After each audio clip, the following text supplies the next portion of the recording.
Locked On Podcast Network and Odyssey present Locked On Sports Today. LeBron is keeping his talents in LA for a few more years.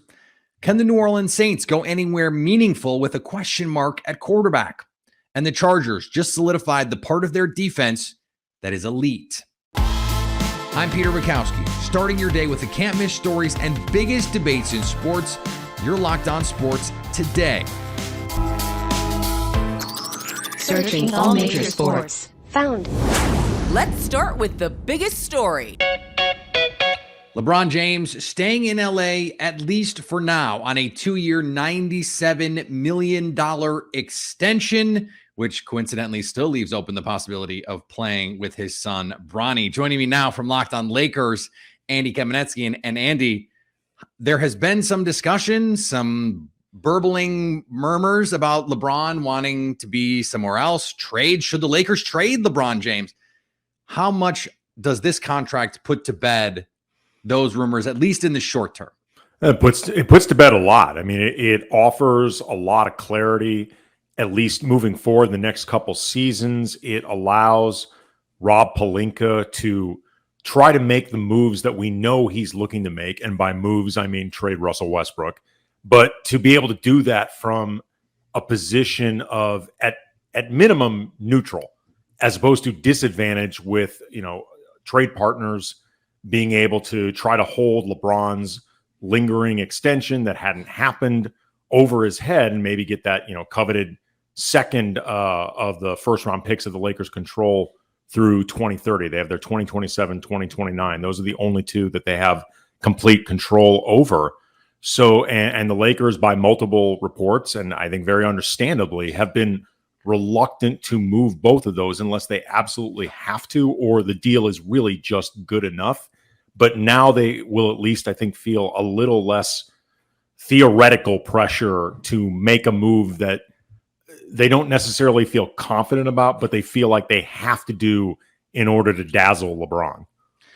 So essentially what you're saying is this provides more runway for the team to say, okay, it doesn't have to be this year. Of course, we're the Lakers and we have LeBron James and Anthony Davis. We'd like to compete for a title, but it changes the calculation when it comes to whether it's taking on assets or making a trade that is not some home run deal to try and make this team incrementally better. It opens up that runway a little bit. Yeah, I mean, I just think it gives them more optionality in terms of making moves that really make sense as opposed to making moves for the sake of appeasing LeBron or just looking like they're doing something. Like I hear a lot of Laker fans saying, like, just move Russell Westbrook for no matter what. I don't care what the return is, just get him off the roster. And I understand where they're coming from. I understand why they're upset by his presence. Everything went very badly last year. A lot of fans weren't particularly excited about the move to begin with, but the Lakers are a team with very limited assets, and that's like a sugar rush. You're going to feel good in the moment, but a few days are going to pass and you'll realize, oh, we just traded Russell Westbrook and added first-round picks to this, and we made a sideways deal at best. And that doesn't really help anybody in the short or the long run. So I feel like the Lakers are just, to whatever degree they were concerned about, the next domino falling being the thing that prompts LeBron to sign his extension. And for what it's worth, I don't think they actually were that worried about it. But if they were, that has been put to rest. There's also this report that Rob Pelinka is still looking to make trades, not necessarily involving Russell Westbrook, to add pieces to this team, to add a shooter or two, with the understanding that LeBron teams tend to be best when you have the floor spread and you can get to shooters off driving kicks.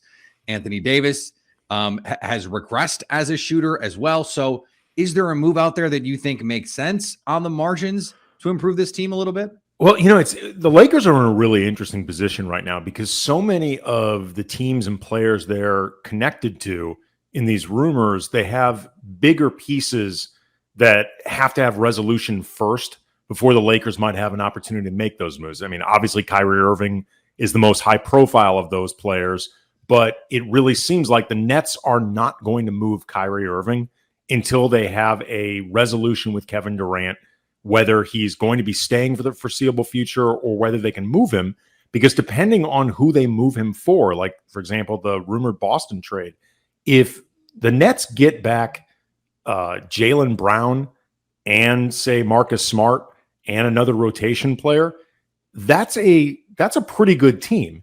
So you may think twice about actually moving Kyrie, or at the very least, moving Kyrie for Russell Westbrook primarily, who you're going to buy out. So that changes the calculus. Donovan Mitchell and those rumors connecting him to either the Knicks or the Hornets, some of the ancillary pieces on the Jazz that I would imagine they'd look to move if Donovan Mitchell is ending up moving. They're not going to make that decision either, I think, until they figure out what they're doing with Mitchell. Because, if they keep the team as is, they can at least be semi-competitive, or maybe they look to try to bring in somebody to play alongside Donovan Mitchell, something like that. But the Lakers are kind of in this holding pattern right now where, other than, maybe Miles Turner and Buddy Hield from Indiana, they haven't really been connected to any teams that I think they could get a deal on right now. So to some degree, this is just out of their direct control anyway. Stay up to date on the Los Angeles Lakers by subscribing to Locked On Sports today and the Locked On Lakers podcast on the Odyssey app, YouTube, or wherever you get podcasts. Thanks for making Locked On Sports today your first listen. Coming up, can Jameis Winston really lead the Saints to a playoff win? If you haven't tried Built Bar Puffs yet, you're depriving yourself of one of life's great joys. And guess what? There's a new flavor. It's cookie dough. I just bought myself a box along with the brownie batter puffs. Both of them are unbelievable. These things, I don't know how they do it with the protein-infused marshmallow center, the chunks of the delicious flavors, the cookie dough chunks or the brownie batter chunks covered in 100% real chocolate, and yet they hit the macros you're looking for. We're talking about 160 calories in these things, and yet they deliver the protein that you're looking for, 15 grams of protein. It's like a candy bar, but better because it's actually fueling your body. Go to Built.com and use promo code LOCKED15 to get 15% off your order. That's promo code LOCKED15 at Built.com.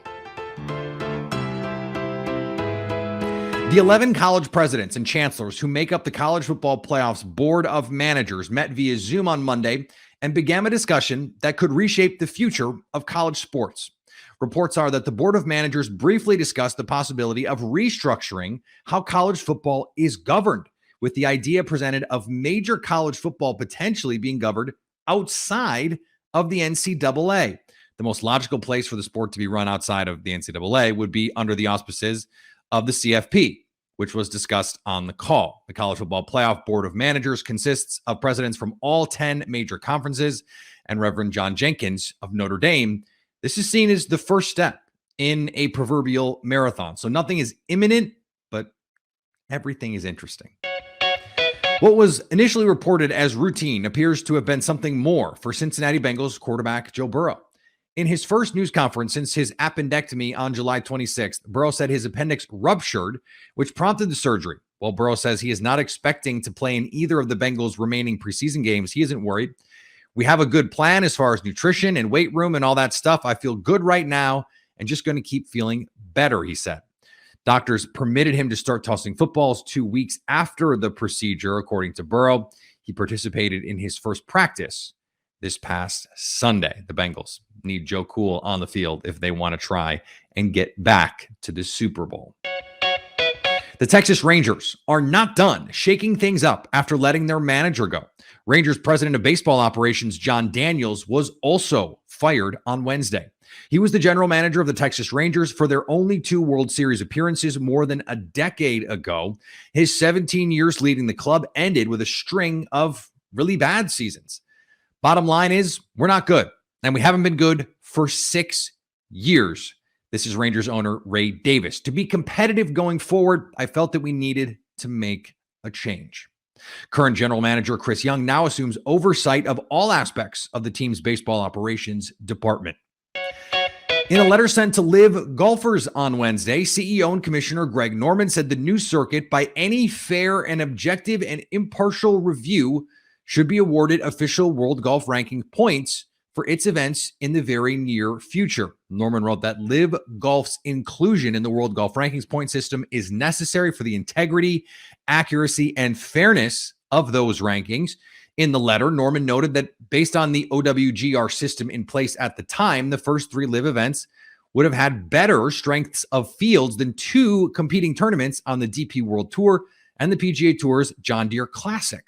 PGA Tour Commissioner Jay Monahan is one of the 8 members of the Board of Governors at the OWGR, and there's been speculation the PGA Tour and others will fight hard to prevent Live Golf from awarding OWGR points. Or in fact, it is the other way around. OWGR awards the points.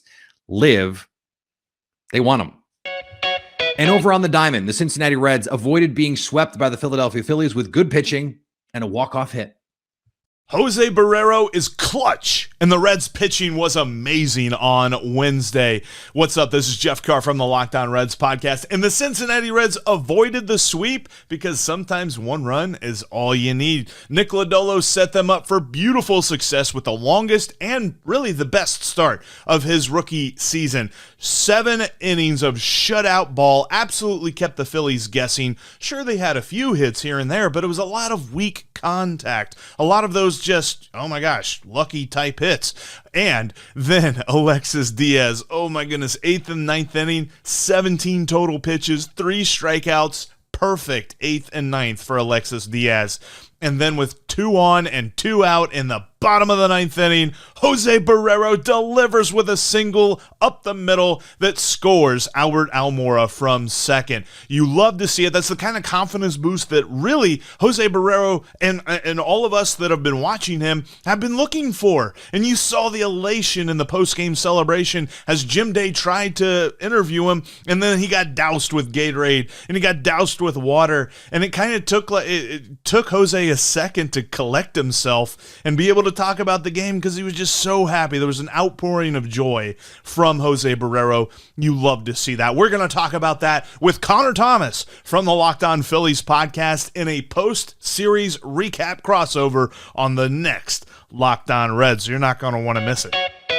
Aaron Rodgers wasn't just complaining about his receivers this week in joint practices with the New Orleans Saints. There was another team on the field, another team that thinks it has a good chance to be a playoff team. So joining me now from Green Bay, the man who was there covering it for Locked On Saints, Ross Jackson. And Ross, this is a Saints team. We've talked about it this offseason. They feel like they are ready to go for it yet again. This is just what the Saints do every year. But questions at quarterback. Jameis Winston dealing with the injury. Andy Dalton there now. Taysom Hill, the break in case of emergency quarterback in there somewhere with Ian Book. So is this team, which we saw be outstanding defensively in joint practices, is the defense good enough to carry it to a playoff berth and be a real contender?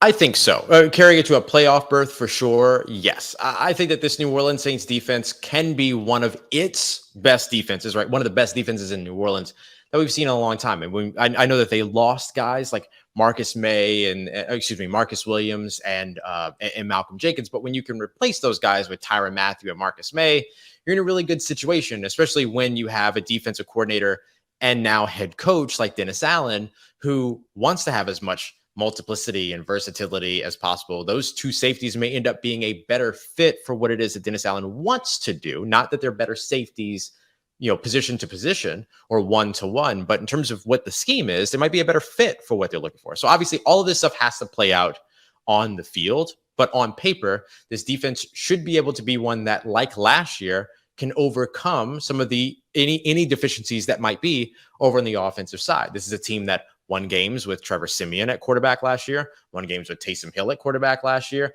couldn't win a game with Ian Book on the field last year, but that had more to do with the fact that literally no one else on that team was on the field last year for that game. And so I think that this is a team right now, or a defense right now, led by Cameron Jordan and Tyrann Mathieu. And of course, my opinion, the Saints' best player on their roster, Demario Davis, that can win games based upon its defense and an offense that has enough talent to get those 1 or 2 plays that you need in order to win games on Sundays. Yeah, the Saints just plus 335 to win the NFC South. I kind of love that, by the way, at BetOnline. The offense has also restocked. Michael Thomas is back and looks a lot like slant god Michael Thomas. Chris Olave has come in and looked every bit the first round pick. And so they built a team with Alvin Kamara that is not quarterback proof by any means, but is going to ask theoretically less of the quarterback. So that's the question that I want to know from you. How much do they need from whatever conglomeration of quarterbacks, the Winston Dalton Book law firm? How much do they need from those guys to actually compete in the NFC? I was wondering if you were going to go with something about the law firm throwing the book at them for a second there. The irony being Ian Book, not great at reading defenses. But continue. Jameis Winston, 17 games of Jameis Winston should allow this New Orleans Saints offense to do what it needs to do. Because I agree, I wouldn't call the roster quarterback proof. I don't think any roster around the NFL is, but I do think that it's quarterback friendly, right? It's one that doesn't ask a lot of the quarterback because you have a zone run scheme that is kind of self-sufficient as long as you can keep the offensive line healthy. You have guys like Alvin Kamara and Mark Ingram who read those extremely well, understand the idea of bang, bounce, and what's the other one? Bang, bounce, and bend. Like they get the idea of what it is that they're supposed to be doing. Almost lost that one. In that run scheme, and that's a team that's what that team wants to be. They want to be a run heavy team. But at the same time, when you have guys like Michael Thomas, who back in 2019, if you take all of his slant yards away, by the way, he's still 1,400 plus yards and leads the NFL in receiving yards. Just a note. But then you get to, adding Jarvis Landry, who seemingly doesn't do anything, but yet somehow creates 3 to 4 yards of separation every time that he gets the opportunity coming out of a break. I mean, it's incredible the way that he does it. Chris Olave, who, is this player that has, this incredible footwork, and it's a hard time getting hands on him at the line of scrimmage, has this incredible long speed that you can use not only downfield, but across the field. There's enough there over on the offensive side to say you have all of these weapons that are available to you in the passing game, but you also have this solid run game and one of the NFL's best all-purpose running backs who had 80 plus catches in his first few seasons, which is one of the reasons why I think that when Aaron Rodgers talks about having two backs that could possibly get 50 receptions, I don't think that's that crazy, because we're watching, Alvin Kamara go over for 81 catches for each of his first 3 seasons and 83 the season after that. And so I think that it is. I think it's a roster right now over on the offensive side that's built itself in such a way that even if Jameis Winston does have some struggles, there's enough there on the defensive side as well as at those skill positions to help make the plays that you need to make in order to win games. Stay up to date on the New Orleans Saints by subscribing to Locked On Sports Today and the Locked On Saints podcasts on the Odyssey app, YouTube, or wherever you get podcasts. Coming up, the Chargers locked up a key piece of their future. Here's what to look for on BetOnline, your number one spot for all your gambling needs. Here are some futures for the aforementioned LA Chargers. The Bolts are second in the AFC West odds to win it. BetOnline has them at plus 225 to overtake the Chiefs and the Broncos. The over-under on Chargers wins this year, 10.5. And BetOnline actually has the over, plus 110. An interesting one there. But the Bolts' chances at making the playoffs look good. BetOnline has their odds at making the postseason minus 170. BetOnline, where the game starts. After holding in for a bit, Derwin James finally got a contract extension with the LA Chargers, and it is a big one. Daniel Wade and David Drugemeyer cover the Bolts every day on Locked On Chargers, and they know the importance of James to this defense. They have made a lot of improvements defensively, and we'll talk about, that core four that they have locked up later in the show now for this, 3-year window of just having these dudes on defense, trying to fix one of the worst defenses in the league. But it's just different with Derwin James out there. For his, they could be really good with the guys they have without Derwin James. I don't know if they could be great. I don't know if they could be elite without somebody like Derwin James on the back end. They can't be as multiple, Daniel. They just cannot play the exotic style of defense that they want to play without Derwin there, because Derwin can move all over the place, which means that you can get the matchups in place that you really want. If you need a bigger corner on the outside, you have that. If you have a guy that, you have a dominant tight end that you need to erase, Derwin James can step in and erase that tight end. That's just what this signing, that's what this player allows you to do. Allows you to do so much more things and be the multiple defense that Brandon Staley and the Chargers want to run. Yeah, I mean, there's no other player on the Chargers defense who could, like, you could realistically make a case that he could play any position on the Chargers defense except for probably defensive tackle. Right. Like, besides, and like, I'm not even going to rule that out, but like every other position, I'm like hands up, like confident that he could go be the Chargers edge rusher or their linebacker or a starting corner. And I think he'd be a really good one. But to me, I think this is also so important because the last thing that you want in these important windows that you have right now with the guys that you have signed is to have him going into this season disgruntled, right? With everything he's brought to your team, you don't want that dude heading in with any sort of ill will towards your team or any sort of bad feelings about it. You just got all of that out of the way. Everyone can feel happy now. This defense can start to come together because they had been doing walkthroughs together. We hadn't seen them doing full team drills with everything going full speed. Unfortunately for the Cowboys, now they get to see it up close and personal this week. You've had a caged Derwin James that's about to be unleashed.